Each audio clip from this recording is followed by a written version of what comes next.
नमस्कार दोस्तों, मैं प्रयागराज माघ मेला क्षेत्र में मौजूद हूं और हमारे साथ हैं श्री हंस भगवान जन्मभूमि पौराणिक हंस तीर्थ क्षेत्र झूसी के शरणार्थ आह्वान के लिए महाराज जी हैं। मैं जानता हूं महाराज जी का सबसे पहले नाम क्या हुआ महाराज जी? हम व्यास मुनि हैं। जी महाराज जी। और ये जो आपके गले में लटका हुआ है, इसका क्या उद्देश्य है महाराज जी? आप किस उद्देश्य को आगे ले जाना चाह रहे हैं? उद्देश्य आपके सामने दिख रहा है कि भगवान विष्णु के जो 24 अवतार हैं, जी। जिनका श्रीमद् भागवत महापुराण इत्यादि ग्रंथों में उल्लेख है, उनमें एक हंसावतार है और उनकी प्राकट्य स्थली है बाबू, भगवान की जन्मभूमि है पौराणिक हंस तीर्थ क्षेत्र, जिनका इस पटचित्र में आप दर्शन लाभ प्राप्त कर रहे हैं। वहाँ हंस तीर्थ, हंस कूप, संध्या वट वृक्ष, संकष्टहर माधव, द्वादश माधव के स्थान निहित हैं और वो स्थान आज विलुप्तता के कगार पर है, नष्ट प्राय हो रहा है। तो उस पौराणिक हंस तीर्थ क्षेत्र के संरक्षण हेतु और उस विलुप्त तीर्थ को जो लोग भूल रहे हैं, उनके जागरण हेतु हम निरंतर संघर्षरत हैं। और इस बीच अभी सतुआ बाबा जी से भी हमारी बात हुई है और वो भी संघर्ष में सम्मिलित हैं। तो ऐसी एक दशा बार में साथियों को बाबा जी अपना नाम जरूर बताइएगा, क्योंकि हम व्यास मुनि, पहले भी बताए थे फिर बता रहे हैं, हम व्यास मुनि भगवान विष्णु के हंसावतार की प्राकट्य स्थली हंस तीर्थ क्षेत्र बहुत बढ़िया। प्रतिष्ठानपुर झूसी गंगा तट प्रयागराज के उत्थान के लिए संघर्षरत हैं। प्रयाग की पंचकोशीय द्वादश माधव त्रियज्ञ वेदी परिक्रमा को जागृत करने के लिए प्रयासरत हैं।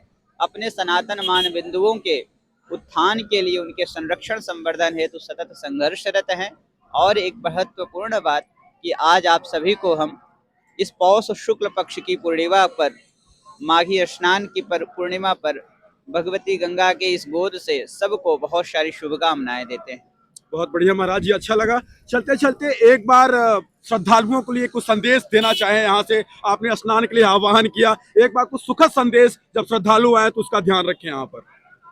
माघ मकर गति रवि जब होई, तीरथ पति ही आव सब कोई। गोस्वामी तुलसीदास जी महाभाग ने कहा। वहीं पर महापुरुषों ने कहा, कल्पवास करिन्हाई नित समय बितावे पुण्यमय, बोले मिल के नारी नर तीर्थ राज प्रयाग जय। देखिए, किसी व्यक्ति वस्तु की जो स्वभाव स्वरूप और प्रकृति होती है, उसके नाम पर ही निर्भर करता है, उसी में छुपा रहता है। तो उसकी अगर इपिस्टेमोलॉजी, मेटाफिजिक्स को अगर हम लॉजिकल रूप से समझ सकें, उसकी ज्ञान मीमांसा, तत्व मीमांसा को, तो सारे रहस्य अपने आप उद्भाषित हो जाते हैं। जैसे कि आप तीर्थराज प्रयाग है, समझिएगा इसका नाम प्रयागराज किया गया। क्यों किया गया प्रयागराज? प्रकृष्ट यज्ञानाम सती प्रयाग, यानी जहाँ प्रथम यज्ञ हुआ हो, जहाँ विश्व का प्रथम यज्ञ हुआ हो, प्रकृष्ट यज्ञ हुआ हो, उसका नाम प्रयाग है। चलिए, इसके लिए तो प्रयाग समझ में आया, ठीक है। लेकिन राज शब्द क्यों लगा दिया गया? वैसे तो समझ में आएगा, अरे राज तो जो है उर्दू का शब्द है।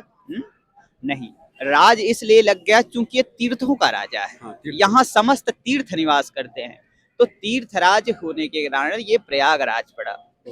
तो तीर्थ इसका मूल तत्व है। अगर कोई पूछे आपसे कि प्रयाग का मूल अवयव क्या है, त्रिवेणी संगम सहित तीर्थ यहाँ का प्रधान विषय है, क्योंकि यहाँ तीर्थ निवास करते हैं, जिसको आज लोग भूल रहे हैं।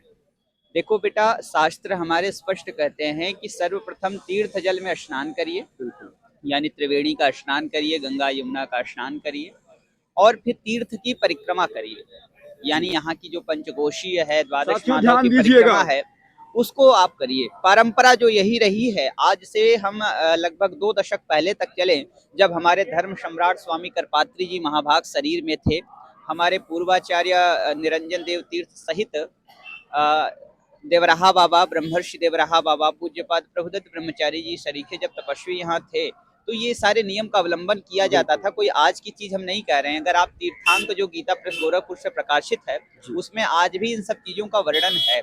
यानी तीर्थ जल में स्नान करना है और तीर्थ जल के बाद तीर्थों की परिक्रमा करना है। प्रयाग की पंचकोशीय द्वादश माधव, हंस तीर्थ, हंसकूप, संध्या वट वृक्ष, संकष्टर माधव की परिक्रमा करना है।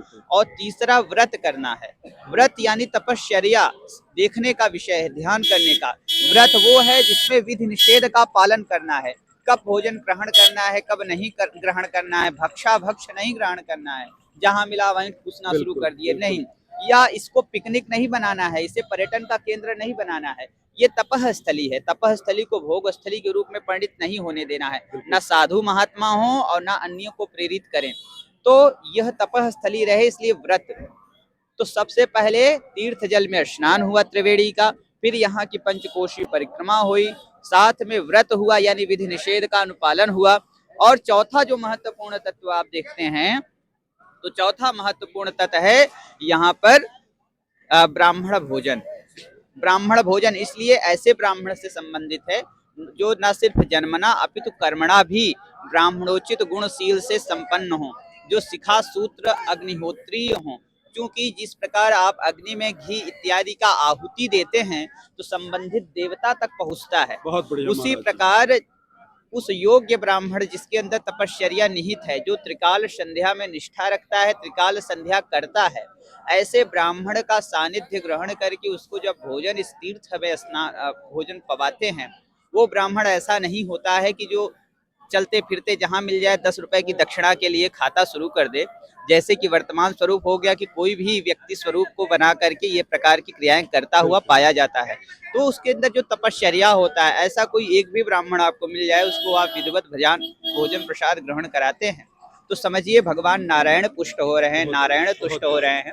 तो इसलिए हमने ये जो चीजों का अवलंबन करने के लिए बताया कि पहले भगवान के यहाँ त्रिवेणी में स्नान करिए, तीर्थ की परिक्रमा करिए, और परिक्रमा करने के साथ व्रत करिए, ब्राह्मण भोजन कराइए, और पांचवा और मूल तत्व जो है वो दान। कलिकाल में दान का बड़ा महत्व रहता है, और जो धर्म के हमारे प्रधान 4 पैर हैं, धर्म, दान और दया, तपश्चर्या, इनका धीरे धीरे कलिकाल के प्रभाव से क्षरण होता रहा। लेकिन कलिकाल में भी दान एक ऐसी प्रथा है जो आज भी बनी हुई है, और उसी का प्रभाव आप देख रहे हैं। यहाँ आज भी इतनी सेवा चल रही है कि एक नया नगर बन जाता है लेकिन कोई यहाँ से भूखा नहीं जाता। प्रयाग का ये प्रभाव है, महिमा कोई भी आता है प्रयाग भोजन की। प्रसाद जरूर ही पाता है। आप जैसे कि सामने देख रहे हैं पंगत निरंतर चल रही है। बिल्कुल, बिल्कुल। तो ये दान का क्षेत्र है, तो दान लोग करते भी हैं लेकिन नियम पूर्वक दान हो, यानी विधि निषेध का पालन हो। कौन देने योग्य है, कौन ग्रहण करने योग्य है, कौन बाबा बनने योग्य है, कौन नहीं बनने योग्य है, इन सब का पालन होना चाहिए। भाई ये जितने संप्रदाय हैं सब कलिकाल के प्रोडक्ट हैं। यानी जब कलिकाल आया, जो वैदिक विधान के लोग थे वो आपस में उलझ गए, विकृतियां उत्पन्न हुई। उस विकृतियों के शोधन के लिए आचार्य गण सामने आए, चाहे वो शंकराचार्य हों, चाहे रामानुजाचार्य हों, निम्बारकाचार्य हों, और वल्लभाचार्य हों, या चैतन्य महाप्रभु हों। सबने अपने अपने प्रस्थानत्रयी पर भाष्य लिखे, और उनके विचारों में जो निष्ठावान लोग थे उस संप्रदाय के साधु कहलाए। उसी के अनुसार उनका परिधान वेशभूषा का निर्धारण हुआ। लेकिन यहाँ ध्यान रखने का विषय है कि इनके अंदर कोई मतभेद नहीं था, मामूली 4% का। सभी वेद वेदांत शास्त्र में निष्ठावान थे। बस इतना था कि जैसे एक वृत्त घुमा दीजिए, उसकी विविध परिधियां हैं, तो कोई अद्वैत को मान रहा है, तो कोई विशिष्टाद्वैत को मान रहा है, तो कोई द्वैताद्वैत को मान रहा है, तो कोई द्वैत को मान रहा है। यानी 4% का अंतर हुआ, 3% का, 2% का, 1% का, लेकिन बाकी 96% एक ही चीजें हैं। उसको ध्यान रखने का विषय है। तो जो मूल तत्व है उसका कभी क्षरण नहीं होना चाहिए। इस चीज का बहुत ध्यान देने का विषय है, क्योंकि आज जिस हिसाब से मुझे कहना पड़ रहा है, जो माघ मास कल्पवास पर्व था, आज उसे माघ मेला का स्वरूप दे दिया गया है, और मेला झमेला का रूप धारण कर लिया है। कहना पड़ रहा है कारण ये है कि आज जैसे लोग यहाँ आ भी रहे हैं, इतना ज्यादा ध्वनि प्रदूषण एक विषय रहा। उसके अलावा इतना उल्लझ कर दिया जाता है कि जहाँ पर शांत एकांत में तपश्चर्या और शास्त्रार्थ हुआ करता था, वो नहीं हो पा रहा है। जहाँ कुमारिल भट्ट ने प्रायश्चित के लिए बालू की रेती की ढेर बना करके ऊपरी कंडी लगा करके अपने शरीर को भस्मीभूष किया था। आपको पता होना चाहिए शंकराचार्य महाभाग जैसे महापुरुषों ने यहाँ शास्त्रार्थ किया था। इसलिए ये प्रयाग है। बिल्कुल प्रयाग इसीलिए विद्वानों की एक नगरी, एक हब माना गया। वो अलग की बात है कि बाद में यहाँ सिविल प्रोडक्ट्स खूब निकले, यानी यूपीएससी और पीसीएस क्वालिफाई करने वाले लोग खूब निकले, इसलिए इसको एक बताई गई है। महाराज जी उसके बाद भी आस्था का केंद्र है। ये आस्था का केंद्र कल था, आज है और परसों भी रहेगा। हमने क्योंकि पहले ही कह दिया कि माघ मकर गति रब जब होई, तीरथ पति ही आव सब सोई। जो शास्त्र की वाणी है वो कभी मिथ्या नहीं हो सकती, कभी वो उसमें ह्रास नहीं हो सकता, लेकिन जो शोधन की आवश्यकता है उस पर भी बल देने की आवश्यकता है। यानी ये पर्यटन का केंद्र ना बन के रह जाए, ये तपह स्थली है, तपह स्थली के रूप में उद्भासित हो, और जो यहाँ के मूल तत्व हैं, जो यहाँ के मूल अवयव हैं, उन तीर्थों को लोग जाने, उन तीर्थों तक लोग पहुंचे, और तीर्थ की मर्यादा के अनुरूप वहां पर संत महापुरुष का वास हो, उनके संरक्षण में कार्य हो। ये नहीं कि उत्तर प्रदेश पर्यटन विभाग का बोर्ड लगे और पर्यटन विभाग का बजट लगे और फिर पर्यटन विभाग की ओर से सबके लिए वैसे ही खुल जाए, वहां किसी प्रकार का विधि निषेध का पालन ना हो, तो युवक युवतियां जो पाश्चात्य शैली से प्रभावित हैं वो उस गतिविधियों में लिप्त पाई जाती हैं, तो इससे तपश्चर्या खंडित मानी जाती है। जो हम पॉजिटिव करना चाहते हैं उससे वो निषेधात्मक स्वरूप धारण करता है, उस पर ध्यान करने की आवश्यकता थी, इसलिए बल दिया। तो जो 5 मूल तत्व हम बताए हैं कि पहले त्रिवेणी में आप ब्रह्म मुहूर्त में स्नान करिए, यहाँ की पंचकोशीय परिक्रमा करिए और ब्राह्मण भोजन कराइए, दान करिए, साथ ही सेवा, संकीर्तन, स्वाध्याय और सद्भाव पूर्वक संवाद का अवलंबन लीजिए। बिल्कुल सही, बहुत अच्छा लगा महाराज जी के साथ बात करके। महाराज जी ने 5 चीजों का आह्वान किया है और उन्होंने सबसे अच्छा बात बताया कि माघ मेला क्षेत्र को आप माघ मेला पे ही ध्यान रखें।